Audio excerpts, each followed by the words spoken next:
Je vais essayer de répondre à un document, un clip de Monsieur Aldosteron concernant le djihad spirituel. Bon, il dit que c'est un mensonge. Je ne suis pas d'accord avec lui puisque, effectivement, les forces de l'esprit sont des forces qui s'associeraient dans le djihad spirituel dans le contexte de la religion musulmane qui est appelée Al-Jihad al-Akbar, contre les mauvais penchants de l'âme.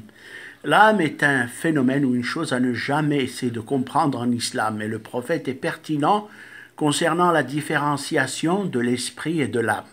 Il nous est interdit de chercher à comprendre l'âme. Voilà.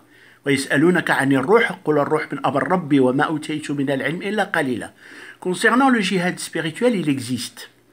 Ce n'est pas parce que les Doukhobor, qui ont été une société russe, se battaient avec ce qu'on appelait les combattants de l'esprit. C'est une forme de djihad aussi, mais chrétien dans un certain sens. C'est des gens qui se battent dans leur esprit pour essayer de dépasser ce qu'il y a de bestial en nous. Et donc la religion est pertinente à ce sujet, et de dire que par exemple le djihad al-Akbar est un djihad contre les mauvais penchants de l'âme.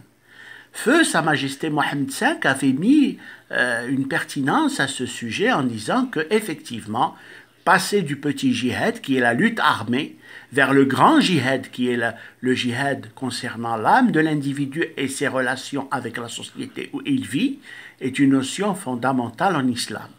Quand il a parlé, il avait dit, feu Mohammed V, que Dieu est son âme, nous passons du petit djihad, qui est la lutte armée contre toute forme de colonialisme, vers le grand djihad qui implique la foi et le djihad de religion, mais dans un sens beaucoup plus subtil, puisqu'il ne fait pas intervenir les armes, mais il fait intervenir nos actions vis-à-vis de notre société et dans la société où l'on vit.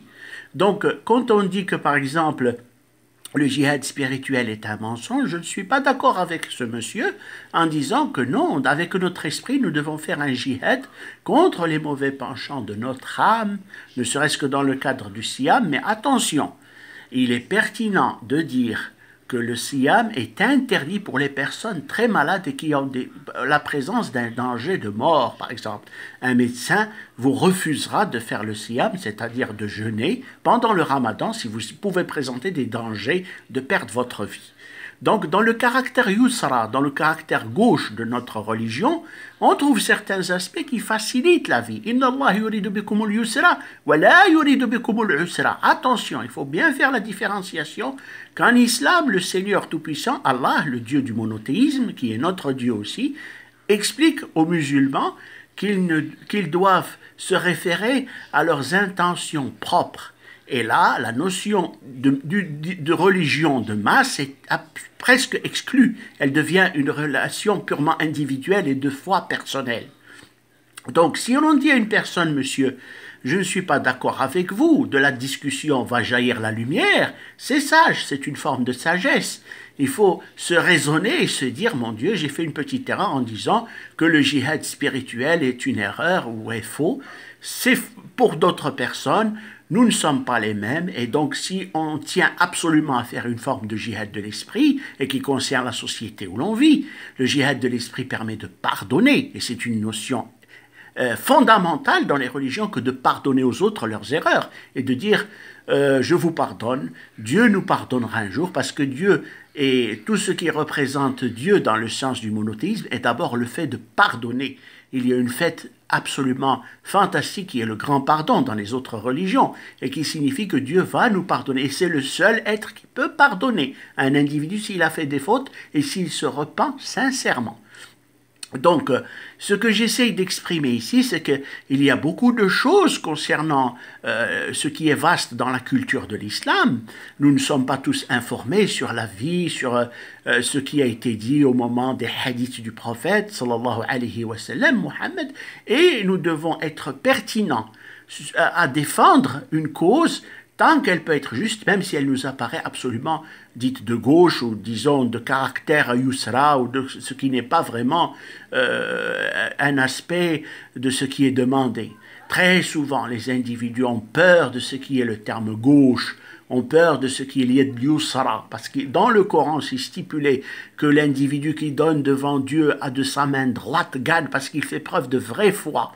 Et beaucoup de choses sont parfaitement, pas tout à fait vraiment définies dans notre société actuelle. Nous sommes mélangés.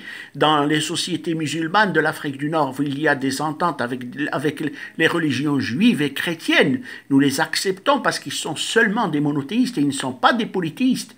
S'il y avait d'autres religions polythéistes, elles seraient absolument banni et exclu du monothéisme musulman.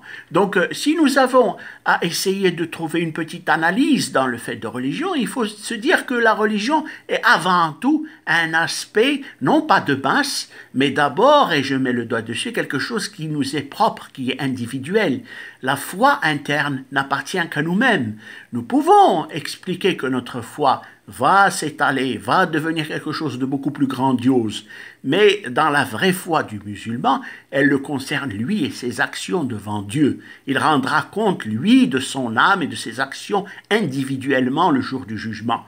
Il ne devra pas dire « j'ai été avec tel groupe » ou « je suis de telle masse » ou « je suis de tel parti ». C'est d'abord l'individu propre qui doit rendre des comptes. Et donc, dire que le djihad spirituel est une erreur ou est faux, je ne suis pas toujours d'accord avec ça et je vais essayer de l'expliquer par la suite si j'en ai l'occasion. Je vous remercie.